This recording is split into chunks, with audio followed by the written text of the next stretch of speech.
దేవుని యొక్క పరిశుద్ధ నామమునకు మహిమ కలుగును గాక. చేరువచ్చిన మీ అందరికీ నా హృదయపూర్వక వందనాలు చెల్లిస్తున్నాను. నిజంగా ప్రభు మరి గడిచిన 7 మాసాలు తన ఉన్నతమైన శ్రేష్టమైన కృపను మన మీద కనపరిచి మరి కోడి తన పిల్లలను ఏ రీతిగా తన రెక్కల కింద భద్రపరుస్తుందో ఆ రీతిగా భద్రపరిచి ప్రభు మనల్ని ఈ రీతిగా సజీవులుగా ఉండి ఆయన సన్నిధిని చేరి ఆయన ఆరాధించడానికి ప్రభు ఇచ్చిన మంచి అవకాశాన్ని బట్టి నేను ప్రభువును మనసారా స్తుతిస్తూ ఉన్నాను. నిజంగా మరి 2 సాక్ష్యాలు మనం విన్నాం, చాలా మంచి సాక్ష్యాలు. నిజంగా దేవుని కార్యాలను ఆయన సన్నిధిలో పరిశుద్ధుల ఎదుట దేవుణ్ణి చేసిన మేలులను ఎత్తి దేవుణ్ణి కనపరచడం అనేది చాలా ఉన్నతమైన పని. కాబట్టి ఆ పనిని మీరు చెప్పిన సాక్ష్యాలను పెట్టుకొని నేను ప్రభువుని నిజంగా సూచిస్తూ ప్రభువుని నిజంగా నేను కొనియాడుతూ ఉన్నాను. చాలా సంతోషం. మనం గత వారం ఒక సిరీస్ ప్రారంభించాం. ఏంటి ఆ సిరీస్ చెప్పండి?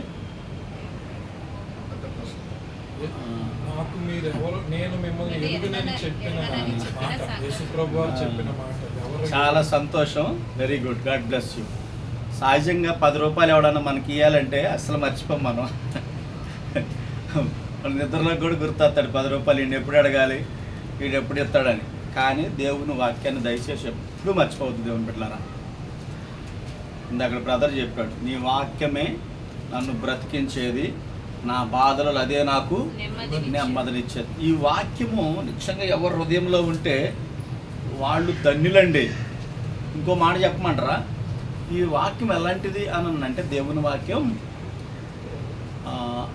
నేను నీ ఎదుట పాపము చేయకుండానట్లు నా హృదయంలోని వాక్యాన్ని ఉంచాను. అంటే దేవుని వాక్యము ఎవరి హృదయాలలోనైతే ఉంటుందో, దేవుని వాక్యము ఎవరి హృదయాలలోనైతే ఉంటుందో వాళ్ళు పాపం చేయలేరు.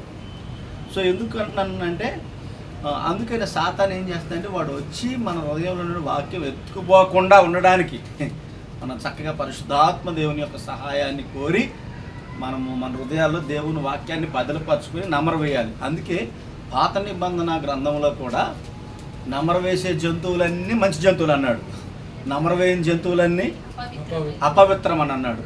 ఇప్పుడు నువ్వు వాక్యాన్ని నమరవేసుకున్నావు అనుకో, నువ్వే జంతువువి, పరిశుద్ధుడివి. వాక్యాన్ని నువ్వు నమరవేసుకోలేకపోతే ఇంకా నీకు రక్షణ అనుభవం లేదు.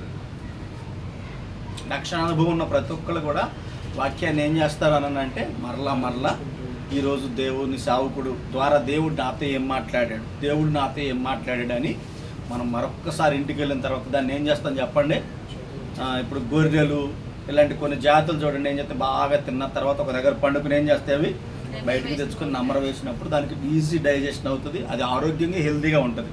దేవుని వాక్యం కూడా మనలో డైజెస్ట్ కాకపోతే ఆధ్యాత్మికంగా ఏమవుతాం మనం? శరీరంలో అన్నం తిన్నాం మనకు డైజెషన్ కాకపోతే ఏమవుతుంది? అజీర్తి చేసి ఏమంటారు దాన్ని? ఫుడ్ ఇన్ఫెక్షన్ అయిందని అంటారు కదా. వాక్యం కూడా అరాయించకపోతే ఏ ఇన్ఫెక్షన్ వస్తుంది?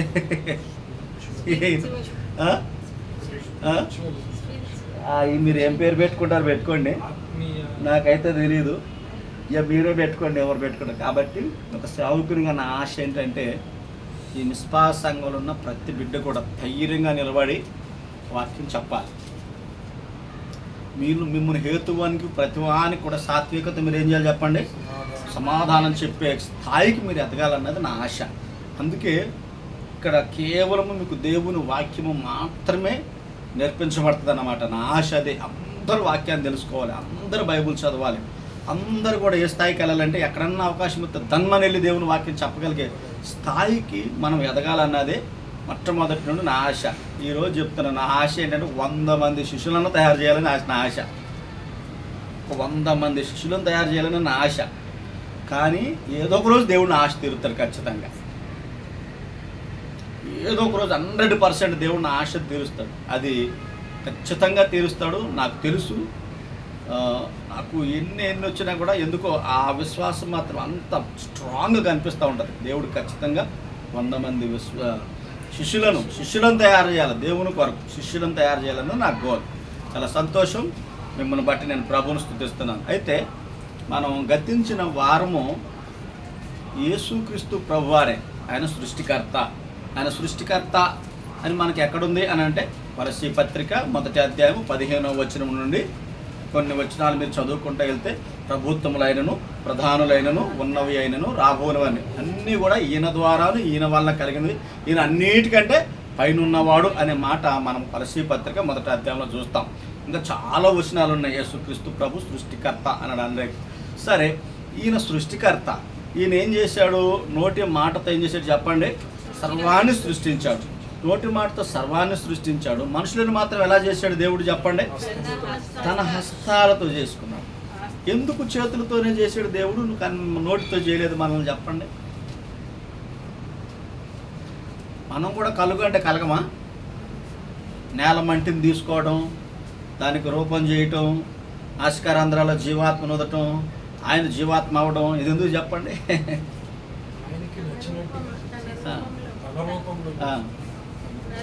ఎందుకు చేసుకున్నాడు తండ్రి రూపంలో? Very good. తండ్రి రూపంలో ఎందుకు చేసుకున్నాడు? ఆయనకు మహిమ తీసుకురావటానికి. Very good. ఆయనతో మనం సహవాసం చేయడానికి, ఆయన మహిమ కొరకు. అందుకే యెషయా గ్రంథంలో నా మహిమ నిమిత్తం నేను సృజించిన నారుడు అంటాడు.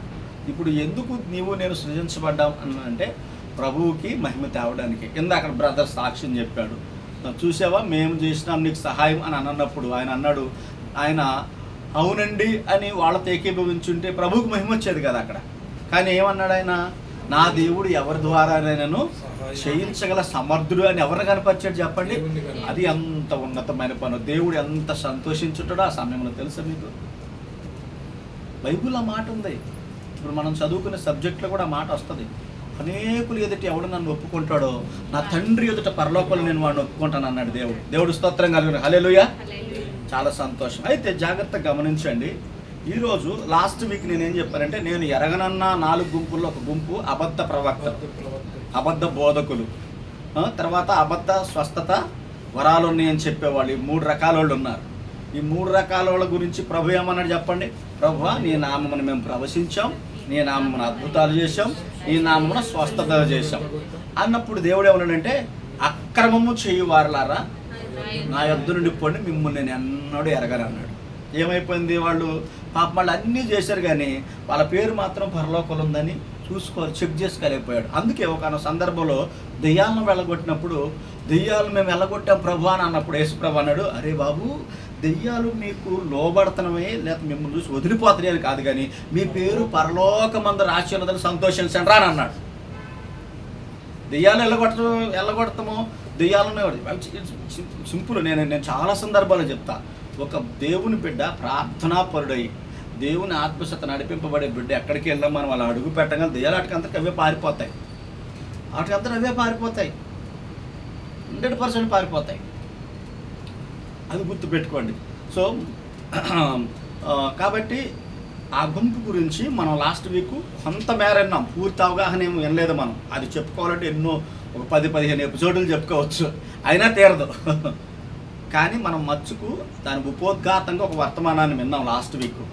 ఈరోజు మనం ఏమంటున్నాం అని అంటే సిద్ధపాటు గురించి మనం వింటున్నాం. ఈరోజు సిద్ధపాటు ఏంటి? సిద్ధపాటు అని అంటే పరిశుద్ధ గ్రంథంలో నుండి 2వ అంశంగా మనం చూద్దాం. చూడండి, మత్తయి సువార్త 25వ అధ్యాయంలో మొదటి 12 వచనాలను 13 వచనాలను మనం చదువుదాం. చూడండి, ఉత్తర ప్రత్యుత్తరాలుగా చదువుదాము. ఉత్తర ప్రత్యుత్తరాలుగా మొదటి మత్తయి సువార్త 25వ అధ్యాయము మొదటి 13 వచనాలు ఉత్తర ప్రత్యుత్తరాలుగా చదువుదాము. పరలోక రాజ్యము తమ దివిటీలు పట్టుకొని పెండ్లి కుమారుని ఎదుర్కొనకు బయలుదేరిన 10 మంది కన్యకలను పోలి ఉన్నది.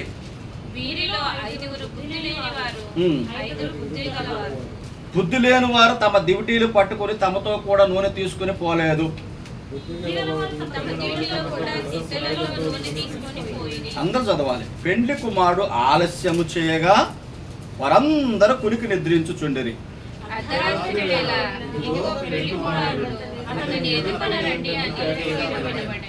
అప్పుడు ఆ కన్యకలందరూ లేచి తమ దివిటీలను చక్కపరిచిరి గాని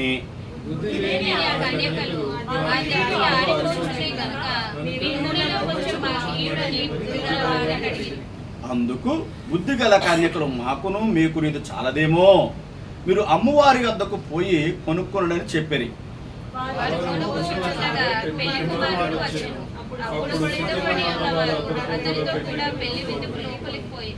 అంతటా తలుపు వేయబడెను. ఆ తరువాత తక్కిన కనికలు వచ్చి, అయ్యా అయ్యా మాకును తలుపు తీయమని అడుగగా, మిమ్మును ఎరగనని నిశ్చయంగా మీతో చెప్పుచున్నాను, ఆ దినమైనను గడి అయినను మీకు తెలియదు కనుక మెలకువగా ఉండండి. ప్రభు ఈ వచనాల యొక్క అర్థాన్ని మనం గ్రహించినట్లు ఆత్మ సహాయం అనుగ్రహించును గాక. ఆమేన్, ఆమేన్, ఆమేన్. చాలా జాగ్రత్తగా గమనిద్దాం. ఇది యేసుక్రీస్తు ప్రభువారు భూమి మీద నివసించిన దినాలలో యూదులను ఉద్దేశించి యేసుక్రీస్తు ప్రభువారు 1000 ఏండ్ల పాలనలో సంఘాన్ని, మధ్యాకాశంలో 7 సంవత్సరాలు విందు జరుగుతుంది కదా, ఆ 7 సంవత్సరాలు విందు జరిగినాక ఆ సంఘాన్ని కన్య సంఘాన్ని దేవుడు తనతో కూడా పెట్టుకుని భూమి మీదకు వస్తాడు. భూమి మీదకు వచ్చిన సందర్భంలో ఇశ్రాయేలీయుల్లో చాలామంది సిద్ధపడక ఉంటారన్నమాట. ఆ ఉద్దేశంతో దేవుడు ఈ కాంటెక్స్ట్ యూదులకు చెప్పాడు. దీంట్లో నుంచి మనకే ఆధ్యాత్మిక పాఠం ఉంది. మనం సహజంగా ఏం చేస్తామంటే ఇక్కడున్న పదాలను ఒక అక్షరార్థంగా తీసేసుకోవటము, లేకపోతే ఆ కాంటెక్స్ట్ని ఎలా చదవడం. కానీ దీనికి అసలు ఎవరిని ఉద్దేశించి ప్రభు ఈ మాటలు చెప్పాడు, ఎందుకు ఈ మాటలు రాయాల్సి వచ్చింది అనేది మనం గమనించకపోతే ఏమవుతుందంటే వాక్యాన్ని రాంగ్ ఇంటర్ప్రిటేషన్ చేయడానికి అవకాశం ఉంటుంది. అంటే ప్రజలలోనికి రాంగ్ సమాచారాన్ని మనం తీసుకెళ్లే వాళ్ళుగా ఉంటాం. అందుకని ఈ ఉద్దేశం ఏంటంటే యూదులను సిద్ధంగా ఉండమని చెప్పడానికి దేవుడు వాడినటువంటి 10 మంది కన్యకల ఉపమానం. ఇది ఏ ఉపమానం చెప్పండి? ఇది 10 మంది కన్యకల ఉపమానం. అందులో సిద్ధంగా ఉండిన వారిని తీసుకువెళ్ళాడు, సిద్ధంగా లేని వారిని నిత్యంగా ఎరగనన్నాడు. మనవాళ్ళు కొంతమంది వాడతారు చూడండి, రైట్ నౌ అంటారు కదా. రైట్ నౌ అంటే ఏంటి? ఇప్పుడే. అంటే దేవుడు నిశ్చయంగా మిమ్మల్ని ఎరగననేటటువంటి మాట మనం ఇక్కడ చూస్తున్నాం. ఎందుకు దేవుడు వారిని ఎరగనన్నాడు? వాళ్ళు చేసిన తప్పేంటి అది మనం తెలుసుకుందాం. దానికి ముందు మనం ఈ అధ్యాయంలో నుండి కొన్ని వచనాలు చూసుకుందాం. ఈ అధ్యాయంలో నుండి ఈ ఉపమానం చెప్పాను కదా, ప్రభు రాకడ ఎప్పుడో తెలియదు కనుక. మనకన్నా తెలుసా మన ప్రభు ఎప్పుడు వస్తాడో తెలుసా? ఎవరన్నా చెప్పగలరా? నా వైపు చూడండి. ఎవరన్నా ప్రభు పలానా రోజు వస్తాడని చెప్పగలరా? కానీ చాలామంది చెబుతున్నారు నేటి దినాలలో. యూట్యూబ్లో కొట్టి చూడండి, ప్రభు ఈ డేట్లో వస్తున్నాడు, ఈ డేట్లో వస్తున్నాడని చెప్తున్నాడు. యేసు ప్రభు ఏమన్నాడు? తండ్రికి తప్ప ఎవరికి తెలియదు, తండ్రి ఇంకెవరికి అనుగ్రహిస్తాడో వాడికి తప్ప ఎవరికి తాడు, కుమారుడికి తప్ప ఇంకెవరికి తెలియదు అని అన్నాడు. ఒకవేళ ఎవడైనా మీతోనూ వస్తుందని చెప్తే వారి మాట నమ్మకుడి అని కూడా క్లియర్గా చెప్పాడు బైబిల్ గ్రంథంలో. నమ్మొద్దు అని అన్నాడు. ఎందుకంటే ఆ గడియ ఎవరికి తెలియదు. అందుకంటాడు అర్ధరాత్రి వేళ వచ్చును, వెకువ జామును వచ్చును, ప్రొద్దుగురుకు వేళ వచ్చును, ఏ జామును వచ్చుట ఆ దాసుడు మెలుగు కలిగి ఉండి కనుగొనును వాడు ధన్యుడు అని రాయబడింది. వారు ఎత్తబడతారు అన్నమాట. అయితే చాలా జాగ్రత్తగా గమనిస్తే ఈ 13 వచనాలలో 25-13 వచనాలను మనం జాగ్రత్తగా గమనించినట్లయితే వీళ్ళు ప్రభు రాకడ మన వరకు తెచ్చుకుందాం. దీన్ని ఇప్పుడు మన వరకు తెచ్చుకుందాం. మనకు కూడా ప్రభు రాకడ ఎప్పుడో తెలియదు. కాబట్టి మనం కూడా ఎలా ఉండాలనంటే ఈ రాత్రి నేను పండుకోబోతున్నాను, ఒకవేళ ఈ రాత్రే ప్రభు వస్తే నాలో దేవునికి ఆయాసకరమైనది ఏదైనా కనబడితే నేనేమవుతాను చెప్పండి దేవుని బిడ్డలారా? నిన్నటిదాకా మీ అందరికి వాక్యం చెప్పాను, ఈరోజు కూడా వాక్యం చెప్పాను. ఉదయం ఈరోజు కూడా పాటలు పాడాను, ఈరోజు కూడా ఆరాధన చేసి, ఈరోజు కూడా నా చేతులతో మీకు దేవుని యొక్క అవి రొట్టె ద్రాక్ష రసాన్ని నేను అందించాను.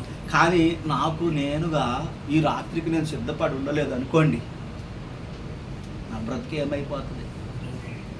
విడవబట్ట బహుఘోరం కదా. బైబుల్ ఉందా లేదా? విడవబట్ట బహుఘోరం కదా. ఎందుకు ఈ మాటలో మనం చెప్పుకోవాల్సి వస్తుంది? దేవుడు ఎందుకు అంత స్ట్రాంగ్ డిసిషన్ వారి పట్ల తీసుకుని నేను మిమ్మల్ని నిశ్చయంగా ఎరగనని అని అన్నాడు అని అంటే, దేవుణ్ణి తెలిసిన వాళ్ళే వాళ్ళు, దేవుణ్ణి తెలియని వాళ్ళైతే అనుకోవచ్చు. మీకు లాస్ట్ టైం కూడా నేను ఒక మంచి మాట చెప్పాను. లాస్ట్ టైము దగ్గర 6-7 నెలల క్రితం అనుకుంటే నేను చెప్పాను, సంఘము ర్యాప్చర్ హఠాత్తుగా జరిగింది, ఎవరికీ తెలియదు. హఠాత్తుగా జరిగితే అమ్మా నాన్న రక్షింపబడ్డారనుకో, పిల్లలు రక్షింపబడలేదు అనుకోండి, ఏమవుతుందనంటే మనం అమ్మ నాన్న కనపడకపోతే పిల్లలు గుండె కొట్టుకుంటారు. అమ్మ మా నాన్న నా డాడీ ఎటు వెళ్ళిపోయారు, మా మమ్మీ ఎటు వెళ్ళిపోయారని ఏడుస్తారు. పోలీస్ స్టేషన్ల చుట్టూ జనాలు కిక్కిరిసిపోతారన్నమాట. ఆ రోజు మా మమ్మీ మిస్ అయిపోయింది, మా డాడీ మిస్ అయిపోయాడు, ఎక్కడికి వెళ్ళారని పోలీస్ స్టేషన్లో చుట్టూ తిరుగుతారన్నమాట వీళ్ళ పిల్లలు. ఒకవేళ భార్య రక్షణ పొందకపోతే భర్త కోసం ఎతికింది, భర్త రక్షణ పొందకపోతే భార్య కొరకు ఎతుకుతారు.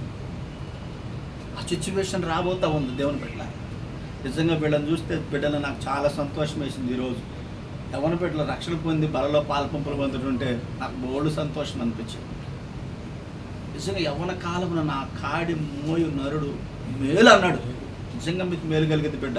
యవ్వన కాలంలో దేవుడు కాడి మోసేటాడు దేవుడు ఎప్పుడు విడిచిపెట్టడు. ఈరోజు మనం నిష్ప్రయోజకులు కనపడవచ్చు, కానీ దేవుడు ఒకరోజు గొప్ప ప్రయోజనకరమైన స్థితిలో ఉంచుతాడు. దేవుడికి మహిమ కలుగును గాక. ఇది సత్యం అండి, ఇది సత్యం, మీరు నమ్మండి, ఇది సత్యం. అందుకే బలిపీఠం మీద ఎన్నోసార్లు రక్షణ పొందండి, రక్షణ పొందండి అనే దేవుడు మీకు పిలుపునిస్తూ ఉన్నప్పుడు మీరు రక్షణ పొందాలి. రక్షింపబడిన వాళ్ళు రాత్రికి ప్రభు వస్తే నా బ్రతికేంటి అనేటటువంటి సిద్ధపాటుతో మనం బ్రతకాలి. అలా మనం బ్రతకపోతేనండి ఆ రోజు బుద్ధి కలిగిన కన్యకలను నిశ్చయంగా నేను ఎరగను అన్న దేవుడే మనల్ని కూడా అనడంటారా?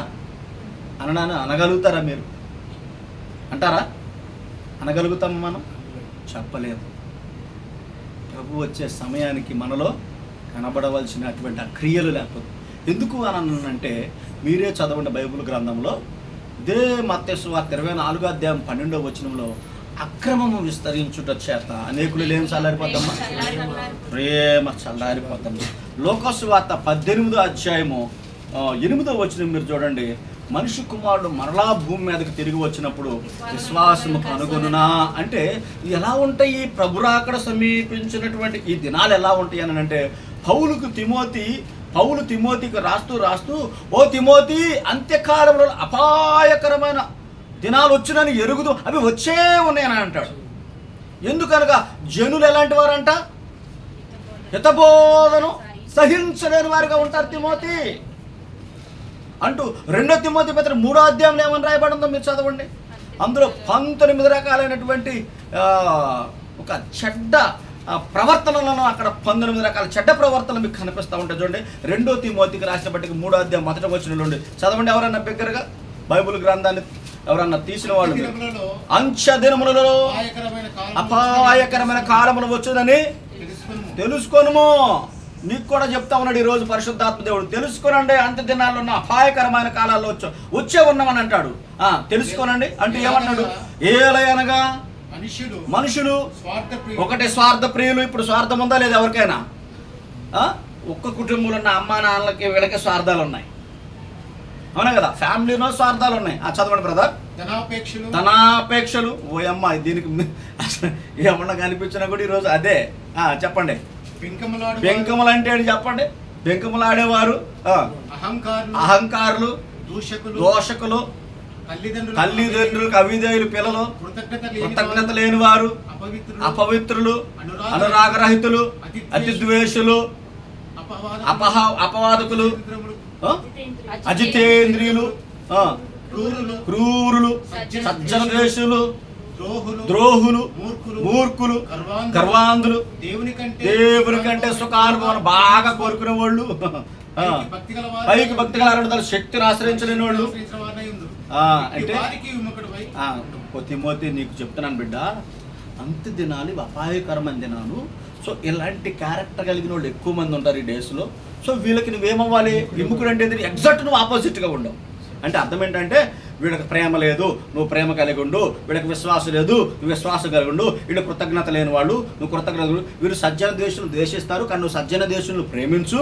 వీళ్ళు తల్లిదండ్రులకు అవిధేయులు ఉంటారు, కానీ నువ్వు తల్లిదండ్రులకు విధేయులు ఉండు అని తిమోతికి పౌలన్న హితోపదేశం చేస్తావు. అంటే అంత్య దినాలు ఎంత భయంకరంగా ఉంటాయో మచ్చుకు తిమోతికి పౌలన్న గారు రాసిన మాటల్లో మనం చూడవచ్చు. అలాగే ప్రభువారు కూడా మనకి హెచ్చరిక ఇస్తూ చూడండి. మత్తయి సువార్త 24:12 చదవండి ఎవరైనా. 24:12 ఏమన్నది మత్తయి సువార్త? 24:12 అమ్మ. మత్తయి సువార్త 24. అక్రమము విస్తరించుట చేత. ఇప్పుడు ఏమైపోయింది? అక్రమం ఎంత బాగా విస్తరించిపోయింది చెప్పండి. ప్రేమ ఉందా అంటారా? ఒకప్పుడు మందిరంలో ప్రేమ ఎట్లుండేది తెలుసా? ఒకప్పుడు మందిరంలో ప్రేమ ఎట్లుండేది చెప్పండి. ఎట్లుండేది? మందిరం 10 గంటల కంటే 8 గంటలకు వచ్చి మందిరం తుడిచి చాపలేసి అన్నీ చేసి ఆ మూలన కూర్చొని ప్రార్థన చేసేటోళ్ళు. ప్రభా ఈ దినం నీ సేవకుని ఆడుకుని మాతో మాట్లాడాయా. కానీ ఈ రోజులు విశ్వాసులకి అన్నీ సిద్ధపరచాల్సిన దినాలు వచ్చేసి, ఒకప్పుడు సేవకుడికి పరిచారం చేసేవాళ్ళు, ఇప్పుడు సేవకులతో పరిచర్య చేయించుకుంటున్నారు. ఏ డేస్ ఇవన్నీ అంటే ప్రేమ చల్లారిపోయిన డేస్ అండి. ఇగో ఎక్కువైపోతుంది. ఇగో అంటారు కదా, అది ఎక్కువైపోతుంది మందిరాలలో. దేవుడే రిక్తుడిగా చేసుకుంటాం. మనం ఎంత చెప్పండి, దేవుడు రిక్తుడిగా చేసుకుంటే. కానీ ఈరోజు మనం ఏం చేస్తున్నాం చెప్పండి. దేవుడు ఏది వద్దన్నాడో చేస్తున్నాం. సత్యం అంటే అందరికి ఇష్టం అంటారు. సత్యం అంటే ఇష్టం లేనివాడు ఎవడు ఉన్నాడు, అవునా కదా? తాగకూడదు అని అంటారు అందరూ, కానీ విపరీతంగా తాగుతారు, అవునా కదా? అబద్ధాలు చెప్పొద్దు అంటారు, కానీ ఆడేది అబద్ధాలే.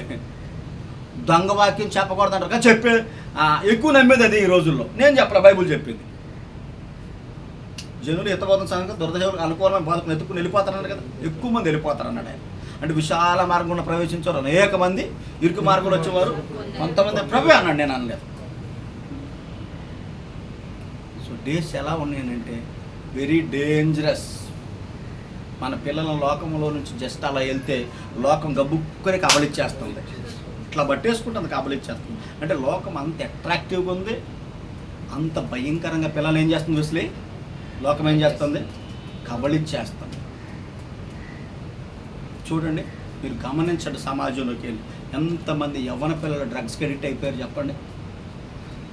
డ్రగ్స్కి ఒక్క రకం డ్రగ్స్ కాదు, మత్తు ఇంజెక్షన్లు, కోకైను, గంజాయి, ఇంక ఏవో డిఫరెంట్ ట్యాబ్లెట్స్ అంట, ఇవన్నీ వేసుకుని మత్తులు అయిపోయి ఆ మత్తులో ఆ యవ్వన కాలంలో వాళ్ళు ఎంత దుర్మార్గంగా ప్రవర్తిస్తున్నారో, తల్లిదండ్రులకి ఎంత దుఃఖాన్ని పుట్టిస్తున్నారో, సమాజానికి ఎంత కీడు చేస్తున్నారో మనకు తెలియదు. దేవుని కృపను బట్టి సారు ఈయన రేవంత్ రెడ్డి గారు వచ్చినాక చాలా తగ్గింది ఇది. అంతకుముందు విచ్చలవిడితనంగా ఉంది హైదరాబాద్ కాలేజెస్లో కూడా. ఎందుకు చెప్తున్నాను అంటే మనం ప్రభు పిల్లలంగా చాలా జాగ్రత్తగా బ్రతకాల్సిన దినాలు. ఎందుకనంటే ప్రేమ కనపడతల్లా. ఇప్పుడు నేను ప్రేమతో ఉన్నాను అనుకో, నా పిల్లలకి డాడీ ఇలా ప్రేమ ఉందంటే మనుషులు ఇలా ఉంటారని అర్థమవుతుంది. ఇప్పుడు అమ్మా నాన్న ప్రేమతో ఉండాలి. అమ్మా నాన్న ప్రేమతో ఉంటే పిల్లలకు ప్రేమ తెలుస్తుంది. అమ్మా నాన్న బైబుల్ చదువుతుంటే పిల్లలు బైబుల్ చదువుతారు. అమ్మా నాన్న ప్రార్థన చేసేటోళ్ళైతే పిల్లలు ప్రార్థన చేస్తారు. అమ్మా నాన్న భక్తిపరులు అయితే పిల్లలు కూడా భక్తిపరులుగా మారడానికి అవకాశం ఉంది ఎక్కువ శాతం. కానీ మనమే కంచే చేను వేస్తే మన పిల్లలు చెప్తే నువ్వు చేయకుండా నాకు చెప్తున్నావా అనే తరం ఈ తరం. నువ్వు చేయకుండా నాకు చెప్తున్నావా మమ్మీ, నువ్వు చేయకుండా నాకు చెప్తున్నావు డాడీ అనే తరం. కాబట్టి చాలా జాగ్రత్తగా మన పిల్లల్ని మనం కాపాడుకోవాల్సినటువంటి దినాలలో ఉన్నాం దేవుని బిడ్డలారా. అలానే లోకాసు వార్తలో కూడా 18వ అధ్యాయం 8వ వచనంలో ప్రభు ఇంకొక మాట అన్నాడు. చూడండి, లోకాసు వార్త 18వ అధ్యాయము 8వ వచనంలో ఒక మాట ఉంటుంది, ఎవరైనా చదవండి. ఆయన వారికి త్వరగా న్యాయం తీర్చును, వారి విషయమే కదా దీర్ఘశాంతము చూపుచున్నాడని నీతో చెప్పుచున్నాను. అయినను మనుష్య కుమారుడు వచ్చినప్పుడు ఆయన భూమి మీద విశ్వాసము కనుగొన్న దేవుడికి ఆశ్చర్యం ఉంటుంది. చూడండి, దేవుడు మళ్ళా తిరిగి వచ్చినప్పుడు అంటే భూమి మీద ఏం కనుగొనలేడు అన్నాడు. ఇవన్నీ ముందు దేవుడు ఎందుకు చెబుతాడో మనకు బ్రదర్ చెప్పండి. దేవుడు ముందే చెప్పాల్సిన అవసరం ఏంటి చెప్పండి. ఎనీబడి ప్రభు మనకు ముందే చెప్పాల్సిన అవసరం ఏంటి? ఇవన్నీ కూడా మనం రోడ్డు మీద వెళ్తాం, గో స్లోలీ, లేదా ఏమంటారు కర్వ్ వంకర్, అది ఏమంటారు టర్నింగ్ ఉంది, స్పీడ్ బ్రేకర్ ఉంది, గుంతలు ఉన్నాయి, పక్కన లోయ ఉంది అని చెప్తాడు. అవి మనం పాటించకపోతే ఏమవుతుంది? పడతాం, పడితే పర్వాలేదు. అందుకే ఈ బైబిల్ గ్రంథంలో ఉన్న వాక్యాల గురించి రాయడం, ఈ యుగాంతముంద మనకు బుద్ధి కలుగుడికి ఇవన్నీ ముందే రాశాడు. మేలుకో సోదర, మేలుకోవాలి మనం దేవుని పిల్లలు. సో ప్రభువే ఇలా ఉంటాయి అని చెప్పినప్పుడు, ప్రేమ ఉండదు, విశ్వాసం కనుగొనలేనని చెప్పినప్పుడు మనం ఎంత జాగ్రత్తగా ఆయన రాకడ కొరకు ఎదురు చూడాలి చెప్పండి. అందుకే ఆ రోజు యూదులతో దేవుడు మరలా తిరిగి వచ్చినప్పుడు ఎక్కువ మంది విశ్వాసులుగా ఉండరని చెప్పేసి దేవుడు వాళ్ళతో ఆ రోజు మాట్లాడాడు 10 మంది కన్యకల ద్వారా. ఈరోజు ఇది నీ నాక కొరకు వస్తే యోహాను సువార్తలో మాట్లాడాడు కదా ప్రభు. 14:3 ఏమన్నాడు?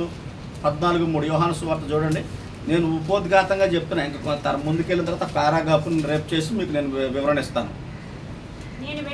నేను వెళ్ళి మీకు స్థలము సిద్ధపరచలాగన నేనుండు స్థలములో మీరును ఉండులాగన మరలా వచ్చి నా యొద్ద ఉండుటకు మిమ్మల్ని. ఈ విషయం మన అందరికీ తెలుసా తెలీదా? యేసుప్రభు ఒక రోజు వస్తాడు, పరలోకంలో మనకి ఇల్లు సిద్ధపరుస్తున్నాడు, సిద్ధపరిచి మనల్ని వచ్చి తీసుకెళ్తాడో తెలీదా? తెలుసు. తెలిసి కూడా మనము నిజంగా చెప్పండి, యేసయ్య వస్తే యేసయ్యతో వెళ్ళేటట్టు మన విశ్వాసం ఉందా ఈరోజు? పోనీ అలా మనం బ్రతుకుతున్నామా? ఈరోజు సంపాదించుకునే సంపాదనలు, కట్టుకునే బిల్డింగులు, నివసించే భోగాలు, ఇవన్నీ కూడా ప్రభువు వస్తే మనం ప్రభుతో వెళ్ళడానికి, ఇవి మనకి ప్రభుతో వెళ్ళడానికి మనం సిద్ధంగా ఉన్నామని చెప్తున్నారా? క్రైస్తవుడికి ఏది అలంకారంగా ఉండాలి? ఏం అలంకారంగా ఉండాలి? ప్రేమ చూపటము, సత్క్రియలు చేయటము, సహాయము చేయటము, విధవరాలను ఆదరించటము, దిక్కులేని వాళ్ళను పరామర్శించటము, భేదలను కనకరించటము. ఇదే కదా ప్రభు కోరుకుంది. యెషయా గ్రంథంలో కూడా ఎలాంటి ఉపవాసమే కదా నాకు ఇష్టమైన కాడివాని మేకులు పేకటము, ఇదే కదా ప్రభు కోరుకుంది. అవునా కదా దేవుని బిడ్డలారా? ఇది దేవుడు కోరు. ఈ సౌందర్యాన్ని మనం కలిగి ఉండాలి ప్రభు అనుకుంటాడు. కానీ నేటి క్రైస్తవ్యం ఎలా అయిపోయిందంటే, ఇల్లు కట్టుకొనొచ్చు. ఈ మాట నేను అనలేదు. హగ్గయి ప్రవక్త ద్వారా దేవుడు మాట్లాడుతూ మీరు సరంబు వేసినటువంటి వీళ్ళల్లో మీరు సరంబు వేసిన ఇళ్లలో ఉంటున్నారు, మందిరం పాడైపోయి ఉన్నది, మీరు ఏం చేస్తున్నారు, మీరు ఇళ్ళల్లో కట్టుకు సుఖిస్తున్నారు అనేటటువంటి ప్రశ్న ప్రభు గట్టిగా సంధించాడు. అంటే నా ఉద్దేశం ఇప్పుడు ఇల్లు కట్టుకోవద్దు అని అన్నట్ల. మనిషికి ఒక ఇల్లు చాలు, ఉండాలి, ఒక ఇల్లు ఉండాలి. మనుషులకి ఏముండాలి చెప్పండి? ఒక ఇల్లు ఉండాలి. తర్వాత మనుషులకి ఏముండాలి? ఒక కారు ఉండాలి. మనుషులకి తినడానికి సమృద్ధి ఉండాలి. కానీ అదే ధ్యాసలో బతకూడదని ఆశ. అంటే అందుకే మీరు యెషయా గ్రంథము 5:12 కూడా చూస్తే, దేశంలో పేదలకు స్థలం మిగలకుండా ఇంటికి ఇన్ను పంటికి పొలానికి పొలం చేర్చుకొని మీకు శ్రమ అన్నాడు దేవుడే. దేశంలో పేదలకు స్థలం మిగలకుండా ఇంటికి ఇల్లు పొలానికి పొలం చేర్చుకొని మీకు శ్రమ అన్నాడు. ఇది ఇంతవరకు నేను మీకు ఉపోద్ఘాతంగా నేను ఈ మాటలు చెప్పాను. ఎందుకన్నానంటే, ప్రభు వస్తాడన్న ప్రతి క్రైస్తవుడికి తెలుసా తెలియదా చెప్పండి? తెలుసు. ప్రతి క్రైస్తవుడికి ప్రభు వస్తాడని తెలుసు. కాబట్టి తెలిసినప్పుడు మనం ఎలా ఉండాలి? ప్రతి క్రైస్తవుడు కూడా ఎట్లా ఉండాలి? ప్రభు వస్తే వెళ్ళిపోయేటట్టుగా ఉండాలి. ప్రభు వస్తే వెళ్ళిపోయేటట్లుగా మనం ఏం చేయాలి చెప్పండి? సిద్ధంగా ఉండాలి. అదన్నమాట. అట్లా సిద్ధంగా లేకపోతే క్రైస్తవుడు కూడా విడిచిపెట్టబడతాడు అని చెప్పే భావమునే ఈ 10 మంది కన్యకల ఉపమానం అన్నమాట. దాని భావమే 10 మంది కన్యకల ఉపమానం. సరే, ఇప్పుడు మనం ఇక్కడికి వచ్చి చూద్దాం. ఇది టెక్స్ట్లోకి వచ్చి చూద్దాం. 25వ అధ్యాయం చూడండి. మొదటి వచ్చి ఏంటంటే, పరలోక రాజ్యము తమ దివిటీలు పట్టుకొని పెండ్లి కుమారుని ఎదురుటకు బయలుదేరిన 10 మంది కన్యకలను పోలుంది. అవి దివిటీలుగా వాడాడు. సరే, ఆ దివిటీలు మనం ఎక్కడ తీసుకుందామంటే, రక్షణ పొందిన వారుగా మనం తీసుకుందాం. రక్షణ పొందిన మనము ఏం చేస్తాం చెప్పండి? దేవుణ్ణి ఎదుర్కొనడానికి ఏం చేద్దాం? సిద్ధంగా ఉందాం. సిద్ధంగా ఉండాలి కదా రక్షణ పొందినాడు. రక్షణ లేకుండా సిద్ధంగా ఉండగలుగుతాడు ఎవడన్నా? రక్షణ పొందుకున్న మనము దేవుణ్ణి ఎదుర్కోవడానికి సిద్ధంగా ఉందాం. ఆ తర్వాత చూడండి ఏముంది? వీరిలో 5 బుద్ధి లేనోళ్ళు, 5 బుద్ధి కలిగిన వాళ్ళు. అంటే ఈరోజు మనం ఏం చేస్తున్నాం? ఎలా ఉన్నాం? సంఘము ఎక్కడుంది? లోకంలో ఉంది. ఉన్నాం లేదా? మనం కూడా ఎక్కడున్నాం చెప్పండి? లోకంలో ఉన్నాం. అంటే ఈరోజు అందరం కలిసే బ్రతుకుతున్నాం. పరిశుద్ధులు కూడా మనం ఏంటి లోకస్తులతో కలిసి ఈ లోకంలో జీవిస్తున్నాం. అట్లానే ఒక దినం ఏం చేస్తాడంటే, ఈ లోకంలో నుండి పరిశుద్ధులందరినీ ప్రభు ఏం చేస్తాడు చెప్పండి? ఏం చేస్తాడు?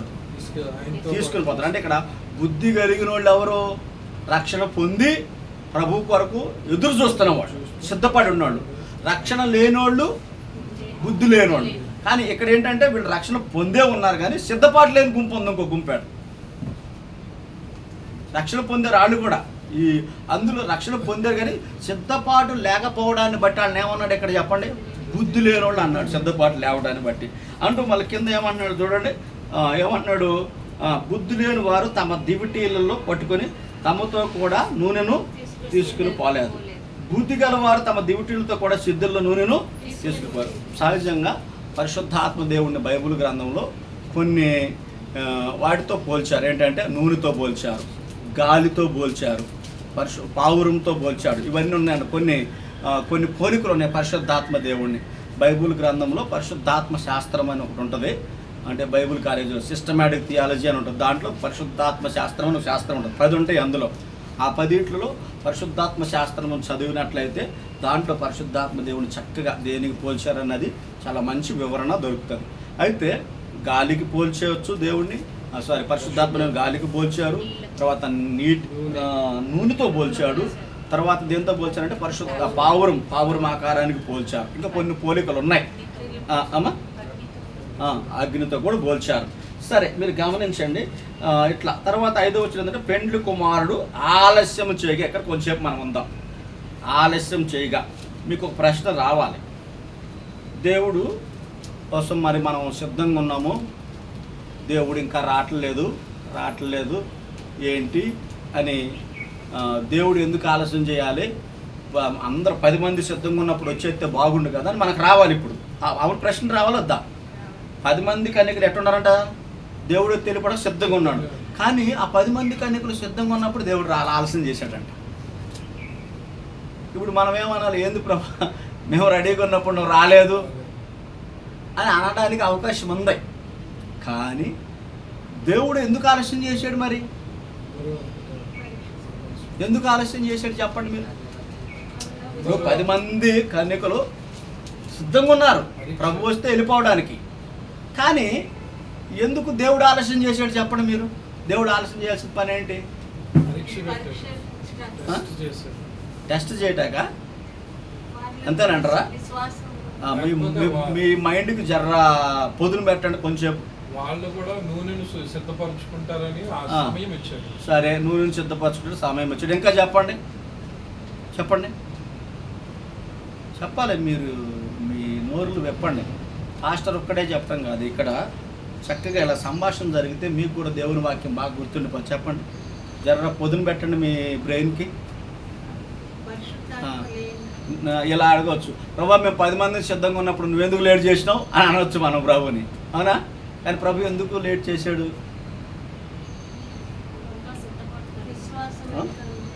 సిద్ధపడ్డారని ఉంది కదా. ఏమనుంది?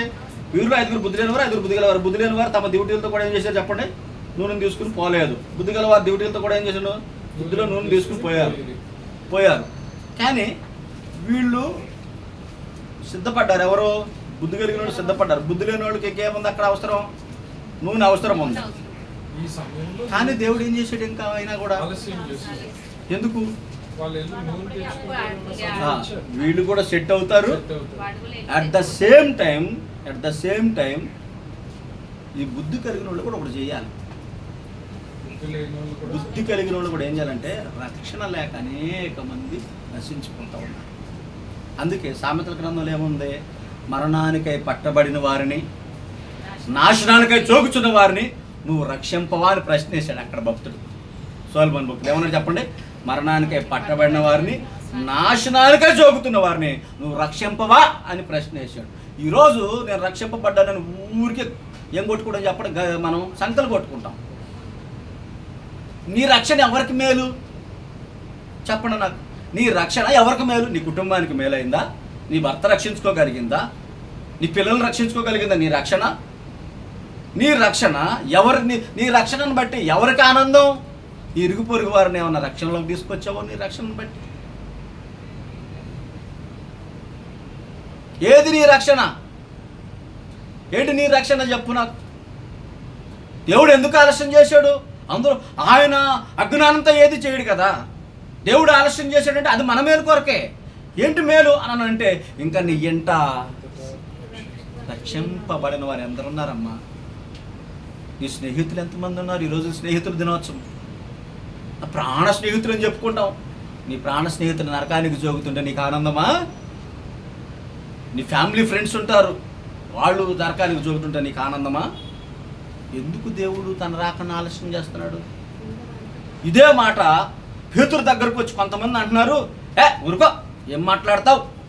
సృష్టి ఆరంభం నుంచి దేవుడు వస్తాడు వస్తాడు వస్తాడని చెప్తున్నావు, అంతటా అట్లనే ఉందాయా, నువ్వేం మాట్లాడుతున్నావు పేతురు అని అన్నాడు. పేతురు దగ్గరికి వచ్చి ఆ మాట చదవండి పేతురు పత్రికలో 3వ అధ్యాయంలో చదువమ్మా. 2 పేతురు 3వ అధ్యాయం చదువు. ఏమంటున్నారు? వచ్చి పేతురు దగ్గరకు వచ్చాళ్ళు, కొందరు ఆలస్యం ఎంచుకున్నట్లు ప్రభు తన వాగ్దానాల గురించి ఆలస్యం చేయవాడు కాడు గాని ఎవడు నిశ్చయింపక అందరూ అంతగా మారు మనసు పొందాలని కోరుచు మీ ఎడల దేవుడు పని అయితే అది. పాపం ఆయన అందరు రక్షింపబడాలని దీర్ఘశాంతం చూపుతూ ఉంటే అక్కడ ఉన్న కొంతమంది బుద్ధి లేని వాళ్ళు ఏమంటారు చెప్పండి.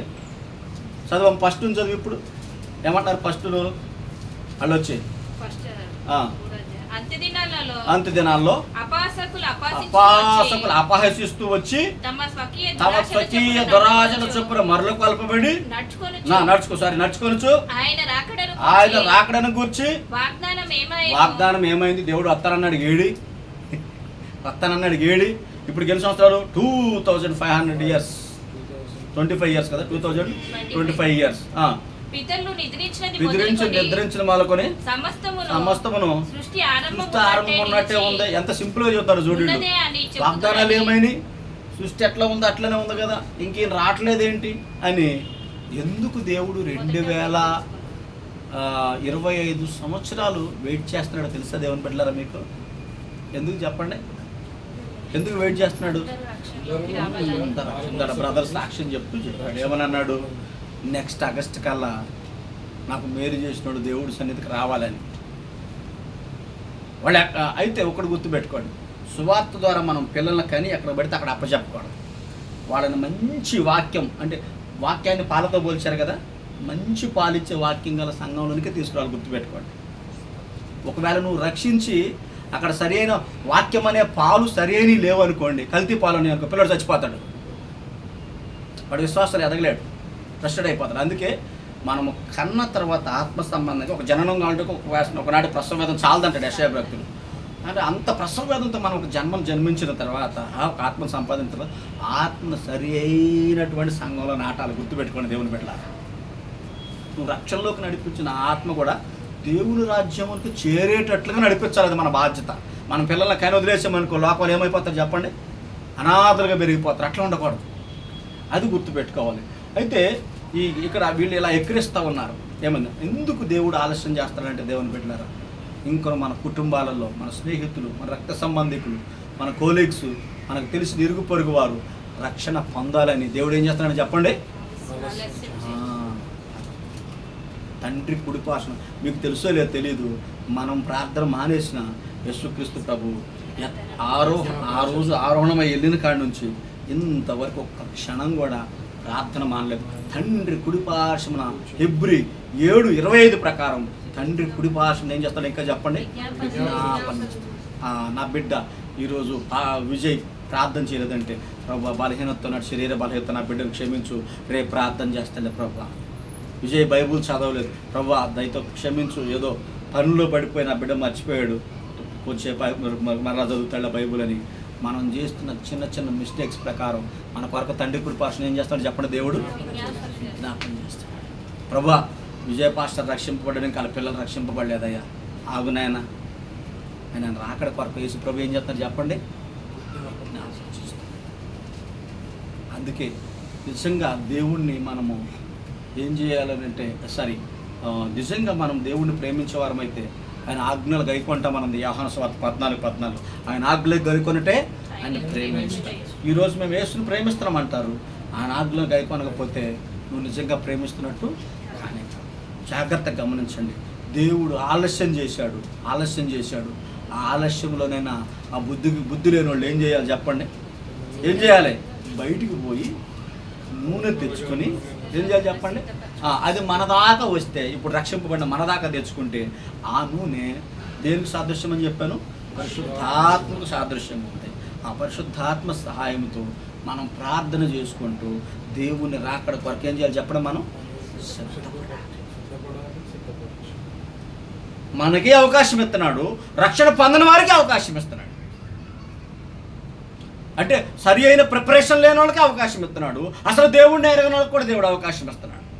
వీళ్ళందరినీ ఎవరు సెట్ చేయాలని అంటే ఈ బుద్ధి కలిగిన వాళ్ళు ఉన్నారు చూసారా, వాళ్ళు సెట్ చేయాలి.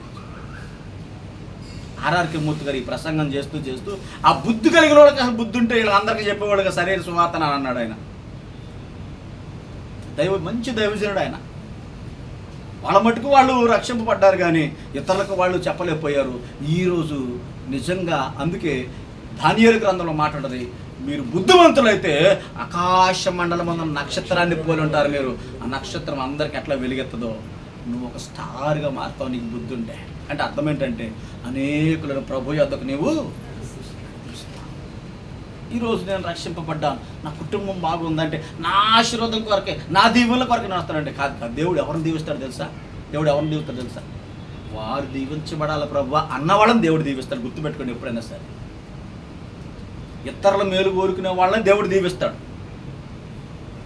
సొలొమోను ప్రార్థన చేశాడు, ఏమని చేశాడు? డబ్బు, ఆస్తి, అంతస్తులి, వనాలి అని ప్రార్థన చేశాడా? ఈ ప్రజలను కాపాడడానికి ఏమన్నాడు? కానీ దేవుడు ఏం చేశాడు? సరే బాబు, నీ సొంతానికి నువ్వేం అడగలేదురా, నువ్వు ప్రజల కొరకు అడిగావు కాబట్టి వాళ్ళతో పాటు నీకు ఇవన్నీ ఇస్తానని చెప్పి దేవుడు ఇచ్చాడు లేదా? అదేనమాట. అందుకే యెషయా గ్రంథంలో మీ తలంపులు వేరు, నా తలంపులు వేరు, మీ ఆలోచనలు వేరు, నా ఆలోచన, మీ త్రావులు వేరు, నా త్రావులు వేరు అంటాం. మన త్రావులు ఎప్పుడు డిఫరెంట్, కానీ దేవుడి త్రావులు వేరు. మన ఆలోచన డిఫరెంట్, దేవుడి ఆలోచన డిఫరెంట్. అందుకే మనం ఎప్పుడు కూడా ఎదుటివారు దీవించబడాలి ప్రభు అని మనం కోరుకుంటే మనల్ని దేవుడు బ్లెస్ చేస్తాడు. మీకు తెలుసా? అది మన నెత్తి మీదకి వస్తుంది. దేవుడు మన నెత్తి మీద ఇతరులు మనం దీవించినప్పుడు ఆ దీవెన మన నెత్తి మీదకి వస్తుంది, వాళ్ళ మీద కూడా. దేవుని బిడ్డలారా తెలుసుకుందామా? కాబట్టి చాలా జాగ్రత్తగా గమనిద్దాం. ఈరోజు నీవు రక్షింపబడ్డావు అయితే ప్రార్థన చేసుకుంటున్నావా? సువార్త చెప్తున్నావా? వాక్యం చదువుతున్నావా? నీ ఇంట్లో కుటుంబ ఆరాధన పెట్టుకుంటున్నావా? నీ పిల్లలతో పండుకున్నప్పుడు దేవుని వాక్యాలు సంభాషిస్తున్నావా? మేమైతే గత దినాలలో మా పిల్లలు, మా పాస్టర్ అందరం కలిసి పడుకోబోయేటప్పుడు మంచం మీద ఏం చేసేవాడు అంటే ప్రశ్నలు వేసుకునేవాడు. బైబిల్ గ్రంథాలు ఈ ప్రశ్న వేసుకున్నప్పుడు ఆన్సర్ చెప్పుకుని పడుకునేవాడు. అంతకుముందు అత్యక్షరి అని పాటలు పాడేటవాళ్ళం అన్నమాట. వాళ్ళ మమ్మీ వాళ్ళు ఒక టీం ఉంటే మేము అట్లా చేసేటవాళ్ళం మేము. అప్పుడు అది ద్వితీయోపదేశకాండం 6 అధ్యాయాలు ఉంటుంది కదా. ఇంట్లో ఉన్నప్పుడు, త్రావ నడుతున్నప్పుడు, పండుకున్నప్పుడు, కూర్చున్నప్పుడు నీ పిల్లలకి ఆ మాట అన్నమాట బోధించాలి. మనం సిద్ధంగా ఉండాలి. మనం సిద్ధంగా ఉన్నప్పుడు మనం ఇతరులను ఖచ్చితంగా సిద్ధపరచగలుగుతాం. ఇతరులు సిద్ధపరిచినప్పుడు దేవునికి నువ్వు ఎంతైనా ఇంపైన సువాసనగా, దీప సువాసనగా మార్చబడతావు. అలా మార్చబడాలన్నదే ప్రభు యొక్క ఆశ. ఈ బుద్ధి కలిగిన కన్యకలు, బుద్ధి లేని కన్యకల గురించి ఈరోజు నువ్వు నేను నేర్చుకునేది ఏంటంటే, ఒకటి నీకు నీవు, నాకు నేనుగా సిద్ధపడాలి. 2 అనేకులను సిద్ధపరచాలి. అప్పుడు ప్రభు అంటాడు, శబాష్ బలా నమ్మకమైన మంచి దాసుడా అని ప్రభుని భుజం మీద చేసి శబాష్ అని అంటే, ఓ కోట్ల మంది పరిశుద్ధుల మధ్యలో నిన్ను పేరు పెట్టి పిలిచిన నా బిడ్డ శబాష్ అంటే ఎంత మెప్పు, ఎంత ఘనత మనకు పరలోకంలో చెప్పని దేవుని బిడ్డలారా. చెప్పమ్మా, ఎంత మెప్పు, ఎంత ఘనత అంతమంది పరిశుద్ధుల మధ్యలో మనల్ని ప్రభు పిలిస్తే. మనం సహజంగా ఏం చేస్తామంటే ఈ 10 మందిలో గొప్ప కావాలి, ఈ 10 మందిలో గొప్ప కావాలని కోరుకుంటాం. కాదు, మన గొప్ప అక్కడ ఉండాలి. మన గొప్పతనం అక్కడ మనం గొప్పగా మార్చబడాలి.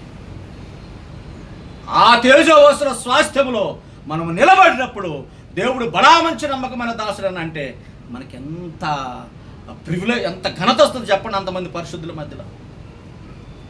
అట్లా అనిపించుకోవాలి.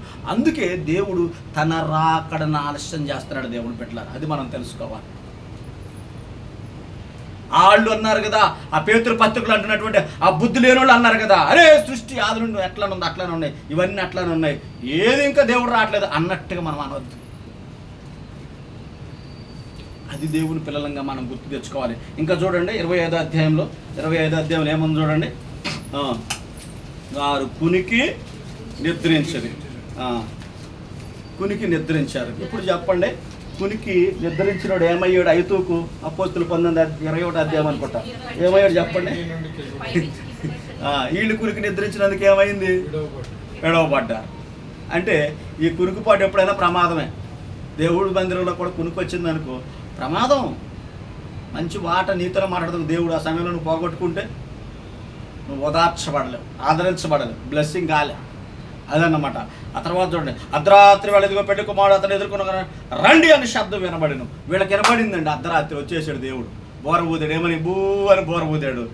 వీళ్ళు సిద్ధంగా అయిపోయారు.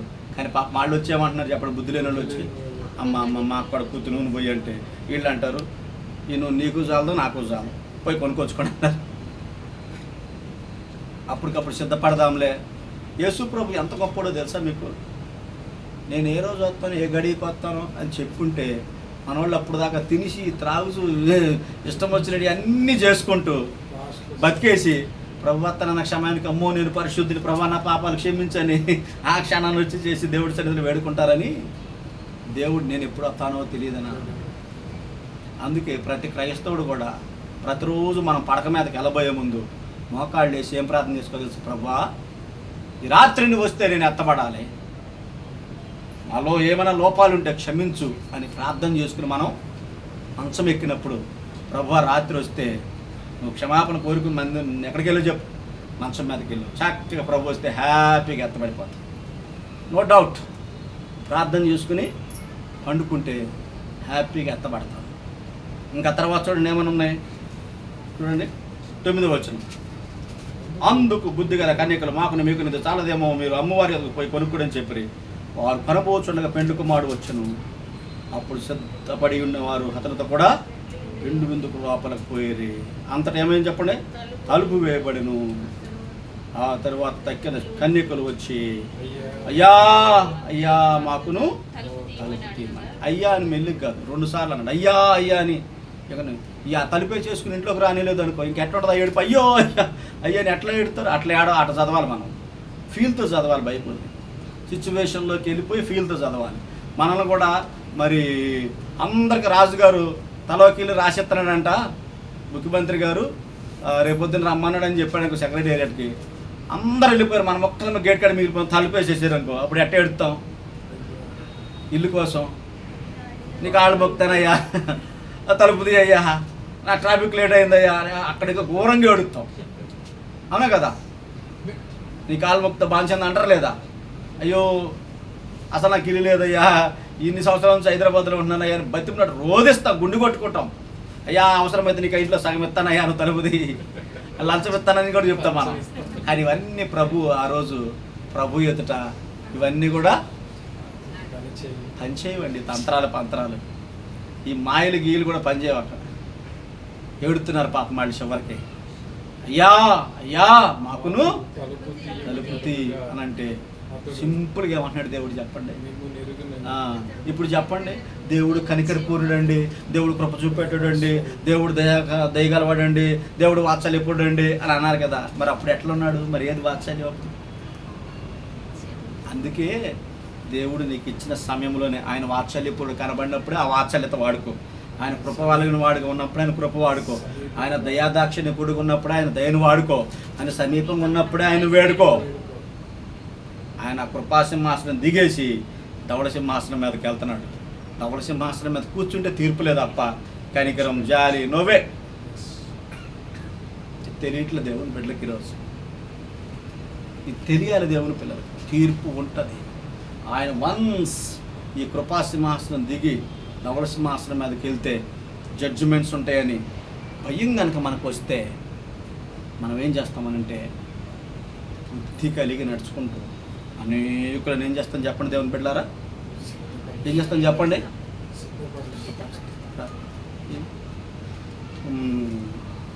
తప్పిపోయిన వారిని ప్రభు మార్గం తట్టు త్రిప్పాలి. అగ్నిలో నుంచి లాగినట్టు కొందరు లాగాలి. రక్షణే తెలియని వాళ్ళకి రక్షణ సువార్త చెప్పాలి. ప్రభు అంటే ఏంటో తెలియని వాళ్ళకి ప్రభువుని చూపించాలి. ఇలాంటివన్నీ చెయ్యాలి ఈ రోజున. ఇంకోసారి మీరు అనొచ్చు, అసలు మేము మా 10 పాటలన్నీ మానేస్తే మేము ఎట్టా బతుకుతామనంటే ప్రభు అన్నాడు, మీరు నా పని చేయండి నేను మీ పని చేస్తాను. వాగ్దానం కూడా ఇచ్చాడు, నా పని చేయండి నేను మీ పని చేస్తాను. మళ్ళీ ఏమన్నాడంటే మొదటి నా నీతిని నా రాజ్యాన్ని మీరు వెతకండి అవన్నీ మీకు ఇస్తాను. నేను ఎంత స్ట్రాంగ్గా బిలీవ్ చేస్తానంటే ఈ వర్డ్స్ అంత స్ట్రాంగ్గా బిలీవ్ చేస్తాను. అందుకే నిజంగా నేను ఈ స్థలం ముందుండి అసలు నాకు ఆశ్చర్యం వేస్తుందండి. 2 పిల్లలు చదివించుకుంటూ ఈ స్థలమందు ఉండి మందిరం నడిపిస్తూ విశ్వాసులు మనం చూస్తున్నాం. ఇది మరి ఎలా బ్రతుకుతున్నాము అని అంటే ఆకాశ పక్షులు పోషిస్తున్న వాడు నన్ను పోషిస్తాడు. మీరు అసలు ఎంత ఆశ్చర్యమో. కొన్నిసార్లు దేవుడు కార్యాలు తలుచుకుంటే దుఃఖం వచ్చేస్తుంది అన్నాడు. కొన్నిసార్లు అంత మహిమగల దేవుడు అండి మనం నమ్మిన దేవుడు. సాక్షాత్ మేమే సాక్ష్యం ఇక్కడ, అంతే. నా స్తోమత చాలదు. ఆస్తి పిల్లల్ని నారాయణ కాలేజీలో వేసాను. మా స్తోమత చాలదు. కానీ నమ్మిన దేవుడు ఎంత గొప్పవాడండి, ఎంత నమ్మదగిన దేవుడు. మనం ఎన్నో ఆలోచిస్తాం అని ఆయన పైన అనుకుంటే ఎన్ని ఆశ్చర్య కార్యాలు చేస్తాడు. చీకటిని వెలుగ్గా మార్చేస్తాడు, ఎడారిని ఏదైనా మార్చేస్తాడు, మరణంలో ఉన్న వారిని జీవంలోకి తీసుకెళ్ళిపోతాడు, అజ్ఞానులు జ్ఞానవంతులుగా మార్చేస్తాడు, బలహీనులు బలవంతులుగా మార్చేస్తాడు, ఎన్నికలేని వారిని బలమైన జనంగా మార్చగలుగుతాడు. అంత గొప్ప దేవుడండి మనకి. ఈ దేవుని మీద మనం పూర్తిగా ఆనుకోవాలి. ఈరోజు ఒక ప్రశ్న వేసుకుందాం దేవుడి సన్నిధిలో. నిజంగా నేను సిద్ధంగా ఉన్నానా? ఈరోజు ప్రభు నాతి వాక్యం మాట్లాడాడు, కానీ ఒకవేళ మాట్లాడకపోతే ప్రభుత్వ అంటాక నన్ను నేను సిద్ధపరచుకుని సిద్ధంగా ఉన్నానని మనలో మనం గుండె మీద ప్రశ్న వేసుకుంటే మీకేం సమాధానం వస్తుంది? పరిశుద్ధాత్మ దేవుడి దగ్గర నుంచి చూడండి. పరిశుద్ధాత్మ దేవుడి దగ్గర నుంచి మనకేం సమాధానం వస్తుంది? గుండె మీద చేసుకుని నేను రెడీగానే ఉన్నానా అని మనం అనుకున్నాం అనుకోండి, దేవుడు మనకు ఒక సమాధానం ఇస్తాడు మనసులో. రెడీగానే ఉన్నాను. వన్స్ మీరు రెడీగా ఉంటే మీరు దీవించబడిన ప్రజలు, దేవుడు మిమ్మల్ని చూసి ఆనందిస్తాడు. మీరు గనక రెడీగా లేము అని మీ లోపల ఆత్మ మన మీద దోషారోపణ చేస్తే పశ్చాత్తాపడిపోదాం, ప్రభువుకి అప్పచెప్పుకుందాం. సిద్ధంగా ఉండి నేను సిద్ధపరచబడి అనేకులు సిద్ధపరచేవాడిగా నన్ను వాడుకో ప్రభు అని చిన్న ప్రార్థనతో దేవుడు ఆశీర్వాదాలను పొందుకుని ఒక మార్పు చెందినటువంటి జీవితంతో ప్రభు సన్నిధి నుండి మనం తిరిగి వెళ్ళాలి. ఈరోజు అలా వెళితే నిన్ను వెలుగ్గా దేవుడు వాడుకుంటాడు. దేవుడు వెలుగ్గా వాడుకుంటాడు. ప్రతి ఒక్కడిని దేవుడు వెలుగ్గా వాడుకుంటాడు. ఎవ్వరు విడిచిపెట్టాడు. ప్రతి ఒక్క వ్యక్తి పట్ల ఒక ప్రత్యేక ఉద్దేశం ఉంది దేవునికి. ఆయన ఉద్దేశాలు నెరవేరుస్తాడండి మన దేవుడు. అంత మంచివాడండి మన దేవుడు. ఆయనకి అప్పచెప్పుకునేటోడు కావాలి. ఈరోజు అప్పచెప్పుకునేటోడు లేక దేవుడి కార్యాలు చూడలేకపోతారమ్మా. వన్స్ నువ్వు దేవునికి అప్పచెప్పుకో, ఈ ద్వారా దేవుడు ఎన్ని అద్భుతాలు చేస్తాడు, ఎంతమంది బ్రతుకులను మారుస్తాడు, ఎంతమంది జీవపు వెలుగులోకి నడిపిస్తాడు. ఆయనకి ఈరోజు నమ్మకమైన వాళ్ళు కావాలి, అప్పచెప్పుకునేటోళ్ళు కావాలి. ఈ బుద్ధి కలిగిన కన్యకలు వాళ్ళుగా సిద్ధపడ్డారే తప్ప మిగతా వారికి వాళ్ళు చెప్పినట్టు మనకు కనపడుతుంది. ఈరోజు నీవు బుద్ధి కలిగినోడు అయితే, ఆకాశ మండలంలో నక్షత్రాన్ని పోలినోడు అయితే, ఈరోజు నిన్ను నువ్వు సిద్ధపరచుకో, అనేకులను సిద్ధపరచు. అది ప్రభువు కావాలి. అక్కడ నిజంగా సమీపంగా ఉంది. మనకు తెలియదు ఏ గడిలో వస్తుందో. ప్రభు చెప్పిన రాకడ సూచనలు అన్నీ జరిగిపోతున్నాయి. గతంలో చెప్పాను కదా, యెరూషలేములో జరగాల్సిన సూచనలు జరిగినాయి, సంఘంలో జరగాల్సిన సూచనలు జరుగుతున్నాయి, లోకంలో జరగాల్సిన సూచనలు కూడా జరుగుతున్నాయి. 3 రకాల సూచనలు చెప్పాడు ప్రభు. లోకంలో ఎలా ఉంటాయి? జనం మేక జనము, రాజ్యం మేక రాజ్యం. సంఘంలో ఏముంటుంది? ప్రేమ సల్లారిపోతుంది, విశ్వాస భ్రష్టులు అయిపోతారు. యెరూషలేములో అవుతుంది, యెరూషలేము మొత్తం ఒక చోట జమ చేయబడుతుంది. యెరూషలేము మరి మొత్తము ఒక చోట జమ చేయబడి మరి యెరూషలేములో యుద్ధాలు కలుగుతాయి. అవన్నీ మనం చూసాం. యెరూషలేము మళ్ళీ ఫామ్ చేయబడింది ఒక దేశంగా మనం చూసాం. అంతకుముందు ప్రపంచ పటంలో నుండి యెరూషలేము 1948 ముందు తీసేశారు. ఆ తర్వాత మరలా 1948లో స్వాతంత్రం వచ్చి యెరూషలేమును మరలా ఏం చేస్తే చెప్పండి, పునరుద్ధరించింది ఆ దేశం.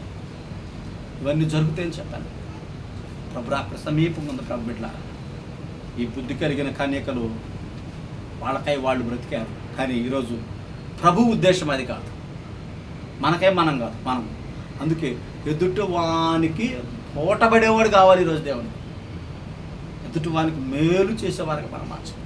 ఏంటా మేలు అంటే దేవుణ్ణి పరిచయం చేయటం ఆ మేలు. దేవుడు స్తోత్రం కలుగును గాక. పరిశుద్ధ దేవుణ్ణి పరిచయం చేయటం, సృష్టికర్త అయిన దేవుడిని పరిచయం చేయటం, మరి ఏంటి తన కొరకు ప్రాణం పెట్టిన దేవుడిని పరిచయం చేయటం, దానికంటే గొప్ప ఆశీర్వాదం ఏమీ లేదు. ఒకడు లోకమంతా ఇచ్చిన ఏం ప్రయోజనం చెప్పండి? దేవుడు లేకుండా దేవునికి సాటిగా దేన్ని మనం తీసుకురాగలం చెప్పండి? తీసుకురాలేము. అందుకే ఏమన్నా అయ్యా అయ్యా మాకు తలుపు తీయమని అడుగ, అప్పుడు మిమ్మల్ని ఎరగనని మీతో నిశ్చయంగా చెప్పుచున్నాను. ఆ దినమైన నా గడియని మీకు తెలియదు కనుక ఏం చేయాలి చెప్పండి? మెలకువగా ఉన్నమాట. ఇంగ్లీష్లో ఏమన్నా చెప్పండి? ఇంగ్లీష్లో ఏమన్నా మెలకువగా ఉండమన్నమాట? బి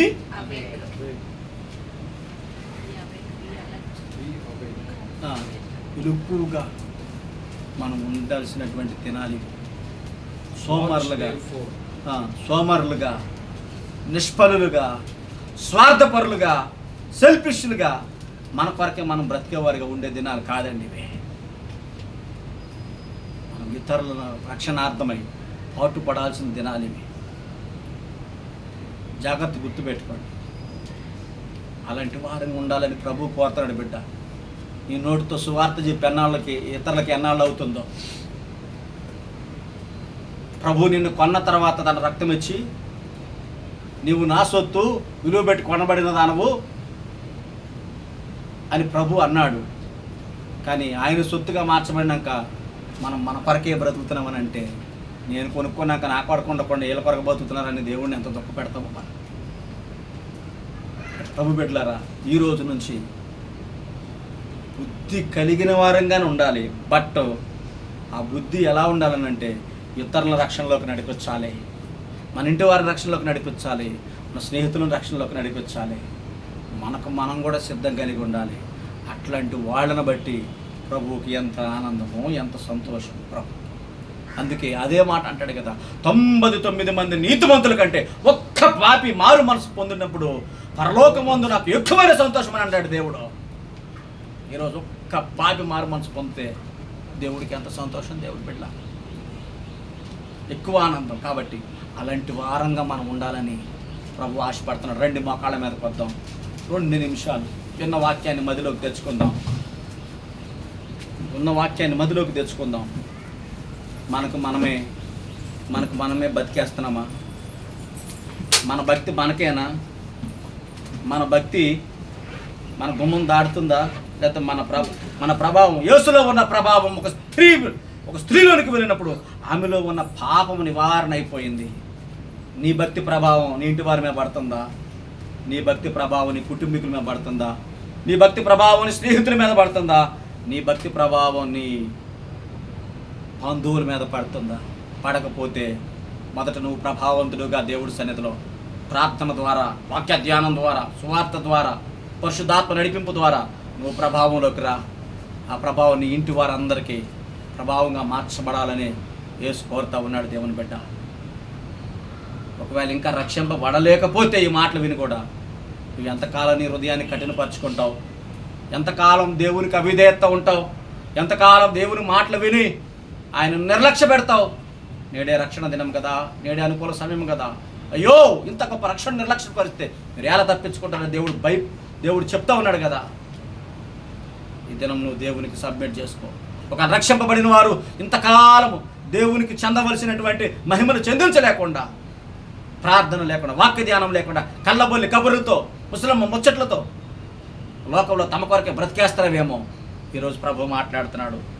ప్రార్థన చేయి, వాక్యం చదువు, సువార్త చెప్పు, సిద్ధంగా ఉండు, అనేకులను సిద్ధపరచని ప్రభు మరొక్క పిలుపు, తన పరిశుద్ధమైన పరలోక పిలుపు నీకు అందిస్తా ఉన్నాడు. ఈరోజు సిద్ధపడు.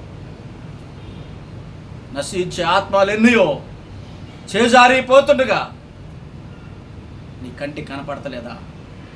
అవి పైరులు కన్నులెత్తి పైకి చూడండి. పొలముడు వారబారిపోయి కింద రాలిపోతున్నాయి. పొడవలు పెట్టి కోసేవాళ్ళు లేరు. అందుకే ఒక భక్తుడు పాట, పంపుము దేవ పనివారును పంటను కోయేటప్పుడు ఈరోజు కావాలి. పంట కోసేటోడు పంట నేల రాలిపోతా ఉంది. నువ్వు ఇన్ని మాటలు కూడా ఇంకా నీ హృదయాన్ని కఠినపరుచుకుంటే నిన్ను కాపాడగలిగే నాదుడు ఎవరు చెప్పండి? అదే ఆ రోజు యేసయ్య ఉగ్రత రోజు, ఎడెండ శ్రమల రోజు, పాపులంతా ఏడ్చే రోజు. ఆ రోజు శ్రమ నుండి తప్పించే నాదుడు లేడు. గుండె కరగ తీసుకోవడానికి పశ్చాత్తాపడతాకి దేవుడు ఇచ్చాడు, కానీ గుండెని కఠినం చేసుకోవడానికి దేవుడు ఇలా. నిన్న వాక్యాన్ని బట్టి మన మధ్యలో ఉన్న సహోదరి సుశీలమ్మ గారు క్లుప్తంగా ప్రార్థన చేస్తారు. విన్న వాక్యాన్ని బట్టి మరి సుశీలమ్మ గారు క్లుప్తంగా చిన్న ప్రార్థన విన్న వాక్యాన్ని బట్టి అలాంటి ప్రార్థన చేయమని ప్రార్థన చేస్తారు. మనందరం ఏకీభవిద్దాం దేవుని బిడ్డలు. ఎవరికారు వ్యక్తిగత ప్రార్థన చేసుకుంటుండండి, తర్వాత ఆంటీతో ఏకీభవించండి.